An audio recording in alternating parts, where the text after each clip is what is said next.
Welcome back to the show, guys. Today, if anyone out there has a business or is in business or is thinking about starting a business, Dr. Jenny and Susan thought that we would share with you how we got our start, how we kind of got off the ground and did our gig. What do you say, Susan? Sound like a good topic? Sounds good. Yeah, all right. Thanks. Yeah. So I think I'll start this one off. How did I get into what I do? I think everyone out there in podcasting land now knows that my father was a dentist and my parents were very poor growing up. And so things weren't about do what you love and see how it makes you feel. Things were more about be self-sufficient financially. So I got into dentistry for that reason. And thank goodness it's just been one of the best decisions of my life. I kind of took a different route. I remember when I opened my first office here in Sarasota, I remember picking up the phone after I found the place to rent, signed up for all the utilities, like the phone, the electric, the water, put it all into my name. You know, I ordered all the stuff that you need and all the equipment, which for a dentist is insane because anywhere you need water, you've got to have a pipe. And dentists need water everywhere. So it's just, and the suction lines and all this, that, and the other. So it was a huge learning curve for me, but I did all of that. And I was fortunate enough to be surrounded by really good people right out of the gate. But I did things a little differently. Instead of waiting for people to come to me, I went to them. So in my industry, it's really customary when a new person comes to town that the oral surgeons, the endodontists, the specialists of dentistry take that newbie out because that newbie is going to be a referral source for them. A great idea. I didn't know that. That's fabulous. Yeah. So I said to myself, okay, Jenny White, we got to make the phone ring in this place because you're paying for a phone line or two or whatever it was, probably one. Yeah. I remember Back too, then, yeah. I only could afford to have one dental chair. Yeah. I couldn't afford to put two or three in there. So anyway. Because dental chairs are expensive, aren't they? Like, how much are dental chairs? In today's I market, wanted one for at home. You could probably go up to $100,000 on a dental chair. Yeah. Oh my God. 70, 100, whatever. Anyway, with all the stuff on it. So I digress. So what I did was I called every oral surgeon in the phone book. Now remember, I was living on a bank loan. So this wasn't like I had money in my pocket. I was taking part of my loan and going out to meet people, but it made such an impact, I feel, and I know because I became successful, that I would highly recommend for any new dentist, you take the initiative and you take the specialists out for lunch primarily. And also, when you show up to a specialist's office, bring a gift. And the number one gift in a dental office that is appreciated is, drumroll please, candy. Food. Food. Everybody loves to eat. Everybody loves sweets. Food. So you always take food. And they remember. They're like... They do remember. I think that's a sweet gesture. You're right. Yeah. So tell me about your first couple days and your new business getting Well, let me going. just tell you how the business got started. First of all, I have two businesses. One is a property management / estate management / home watch business that's now 22 years old. And that business was started out of my own need for that kind of a service. My husband and I owned a home on Lido Key that for many years was just a vacation getaway home. And when we were away from it, we were constantly worried about it. Like, is there a leak? Is the lawn guy coming, or am I just writing checks? Is there mail in the mailbox? All that kind of stuff. What about hurricanes? And so anyway, for many years, it was just this vacation home. But then I had a chance to take a package from the last company that I worked for. And my husband and I came down to Sarasota to live permanently. But we were way too young to officially retire. So we started to think about ways in which we could live and work in paradise.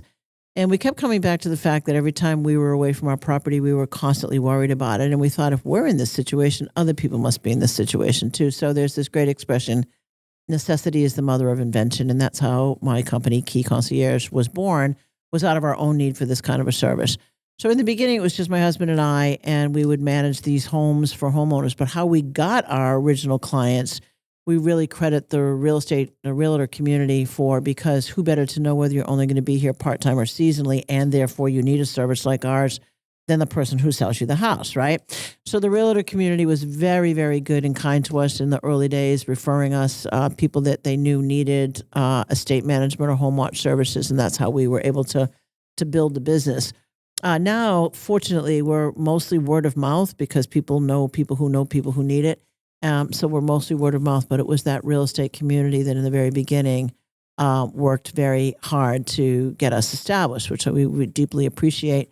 And I had a couple of interesting marketing tools that I use. One was shoes for referrals.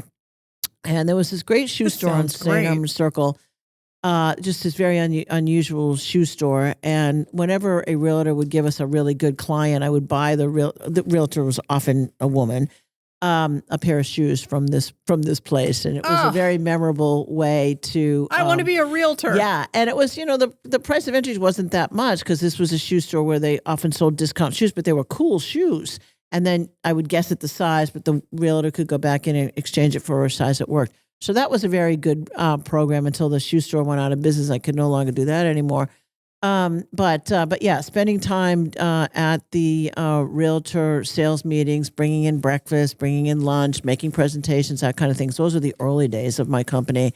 But that's what really got us established. And let me ask you, when you were first starting, you and your husband, did you go to the homes and you check the windows and you check the hose and you check the thing? Exactly. Yeah, it was just him and I in the beginning. So boots on the ground. You two were the boots on the ground. We were the boots on the ground, yeah, which was a great thing, because we loved working together and we worked well together and we communicated well together. So it was really, really great. And then, not immediately, but, eventually we were able to add employees, and then we were able to start different divisions of the company. So we have a cleaning division, and we have a handyman division, and we have a renovation and redesign division, and a concierge division. So if you needed a nanny or a personal chef, or, your car brought to the Bentley dealer, or you needed a, family reunion party put on, those kinds of things get done out of that division. So anyway, that's how the company was grown over all those years. It's interesting, because your business, my business, although completely different, we each tapped into different industries. I tapped into the specialist industry. You tapped into the realtor industry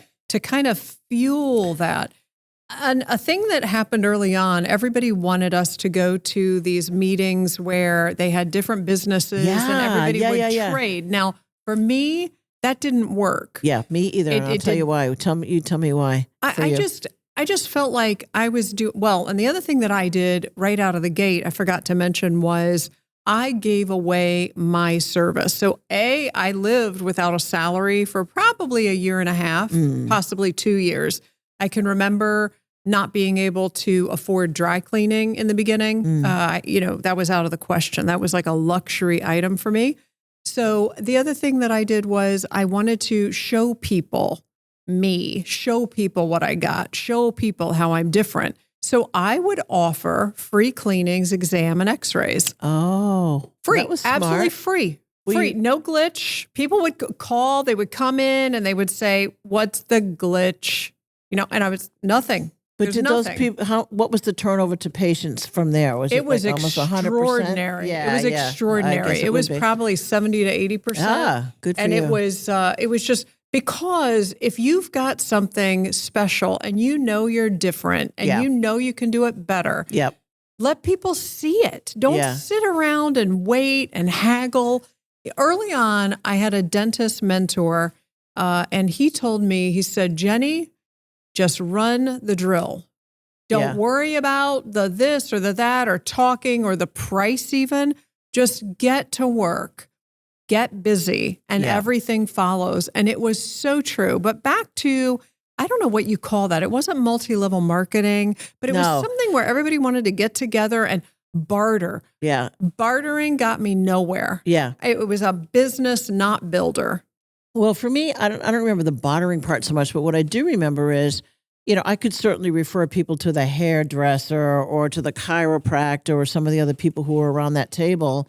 But what I really needed were plumbers and electricians and contractors and people like that. And they just weren't resident in these kinds of, forget the name of the group, but I belonged to a couple of them at first. Like then the I realized, Wine Tasters Club or something. Or no, it wasn't Wine Tasters. What was it called? well, one of them was like BID. I don't know. I forget. But anyway, There's probably a lot of them out there's there. a lot of them out there.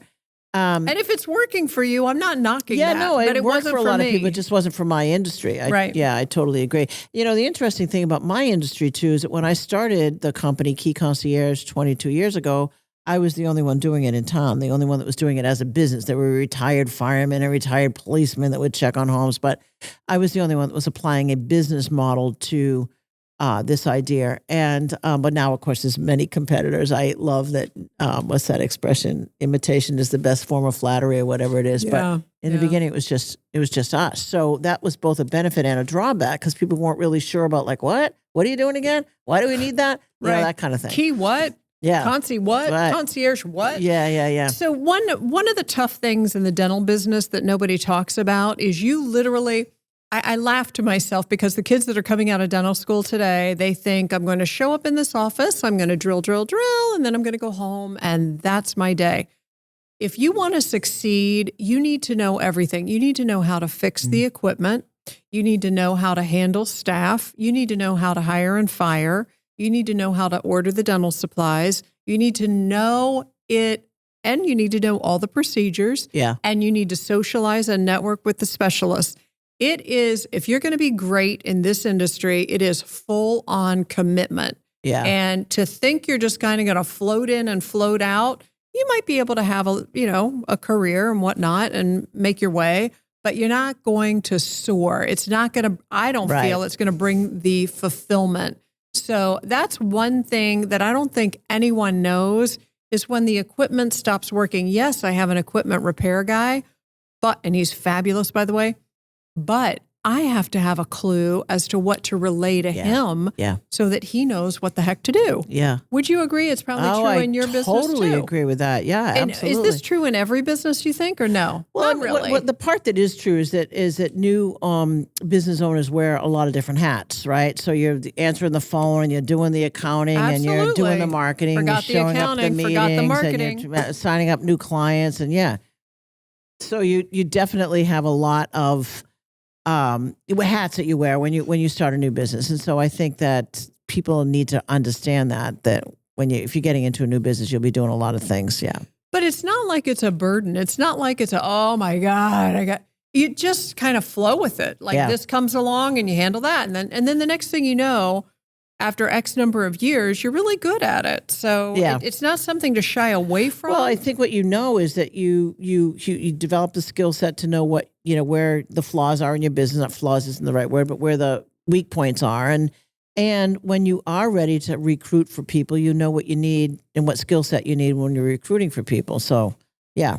Another thing that I find interesting these days is I guess the dental schools are telling these new students, you're going to earn X amount of dollars on day one when you get out. That's bad. So you go get a job and this is what you're going to get. And the number's pretty high. Yeah. So I think it's kind of kids today need to have the hustle. Yeah. And just like everyone else, you need to prove yourself. You prove yourself first. Right. And then you start being rewarded for it. You don't get rewarded and then you prove yourself later. Yeah. And when you don't have the experience in the job to handle the workarounds and the little glitches that come your way, and everything is right in your face too. So you got to handle things on the fly all the time. I don't know if you start out making the big bucks. I would shy on, pick a mentor for yourself in the dental industry. Pick someone that you respect, pick someone's business model that you love, get into that business and learn their technique, learn their way, and work your way up. That would be my recommendation for a new person in the dental industry today. Yeah. So I have a recommendation as well. And I have another business, which is a touring business, got nothing to do with the first business whatsoever, but I saw a need in the community for this kind of a business. And so I started a culinary walking tour business, which later morphed into a larger touring business that does other things besides culinary tours. But the point I'm trying to make is that what I was able to see when I started the estate management business was that there was nobody in town doing it, and there was a opportunity And the same was true with the touring business. There was nobody in town doing it when I was doing it. Now, of course, I have competitors, but there was nobody doing it. So an advice I would give to anybody listening who's thinking about starting a business is go into the community and figure out what's missing. And you could either figure that out yourself, or you could talk to people and just say, if this town had X, Y, and Z, or what would you guess you'd want to have in this town that's no longer here? And then you can make it happen. That's the way, unless you're following a professional track like you are, that's the way to sort of figure out what business could be viable within the community that you live in. But even with the track that I'm on, I've always thought, for instance, I would love to have, if I were doing it again, I'd love to have a dental office and my own coffee shop, my own baristas, all in one. Oh, so you cool. walk into a coffee shop, right?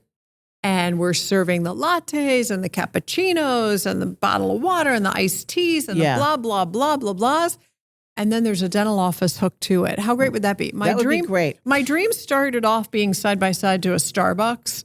And then I said, well, shoot, I want to make the graphics for the cups and I want to do the artistic-y stuff. Yeah. So then I thought, well, let's have my own coffee shop. Right. But actually you're onto something. Like, what could people do as extensions to the businesses they're in? So for example, if I owned a car wash, I'd have a barbershop next door. Absolutely. Or I'd have a place where you could get your nails done. Because you're sitting there waiting for the car to come through, and you might as well be maximizing that time by having something else done. You know, I've always said Costco should offer dentistry and like cleanings and things like that. Have a little dental hygiene clinic in there because the parents haul all 8 kids into Costco. They spend an hour going around. Idea. I know. So well, Costco, call me. That? Costco, call me. Oh my God. But yeah, they should have a little dental clinic and just for cleanings. No, and if true. they see something, go to your dentist or go get a dentist or blah, blah, blah, blah. I think this is the way things are invented in this country. We are an industrious country. We come up with the coolest stuff, AKA iPhones. We're so smart. And like Susan said, I agree. Figure out what's missing. Think outside the box and go for it. And the biggest thing is go for it. But remember, in my industry, you got to be full on. It's 24/7, 7 days a week, and it's a delight. Yeah. So how does that work? So somebody has a dental emergency on a Saturday afternoon. Your dental office is obviously closed. There's an 800 number that somebody could call, and then who gets that call? It's got to be you, right? No, you go into the office. On a Saturday? You're not open on a Saturday. What if it's a Sunday?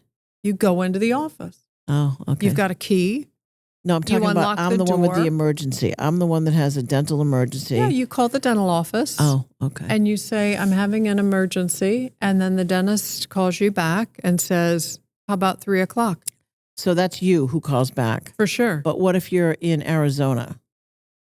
Then you find a dentist in Arizona and you tell them that you're having a dental emergency. No, I mean, you personally, you're in Arizona, I'm in Sarasota. I've got a dental emergency. Do you have a colleague that okay, well, this is a hot button for me. This is a hot button for me. Yeah.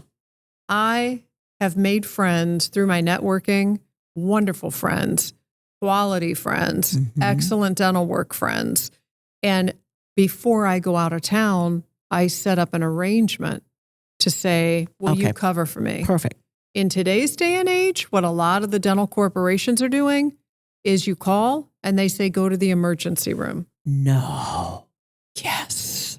Oh my God. Yes. That's a bad thing to tell people to do. To me, it's a business builder for me. It's a business builder for anyone who's got their heart and soul in the business. And I'm telling you, just like hiring employees where their heart has to be in the right place, this is the same thing. If your heart's in the right place and you're going to give it your all and you're going to be there no matter what, you win. Yeah. You win. Hashtag winning. Wow. Yeah. So how often do you get calls on a weekend, though? I mean, like, is that a regular part of the business or is that just a one-off couple times a year? One-off couple times a year. Yeah. And it goes to your skill set. The better your skills get, the fewer emergencies you have. Oh, there you go. For sure. Yeah. For sure. So, Susan, I feel like this little show has been a motivator, has been an uplifter. And if I can say anything to anyone, I love dentistry. I love my career. I hope more females get into it and males. It's amazing. It's been a dream for me to be a part of it. And I absolutely love it. Can I add, though, that I also love running a small business, and there's so much opportunity for people out there that are wondering, can you do it for yourself as opposed to working for somebody else? The answer is absolutely yes. Yes. Do the market research, figure out what's missing, and then find a way to make it happen. Yeah. And this has been a business building wrap. We thank you for listening and hope you enjoyed this podcast. If you did, please share this show with friends and family and subscribe to our YouTube channel. This way, you'll never miss weekly drops. Stay strong, dream big, and floss your teeth.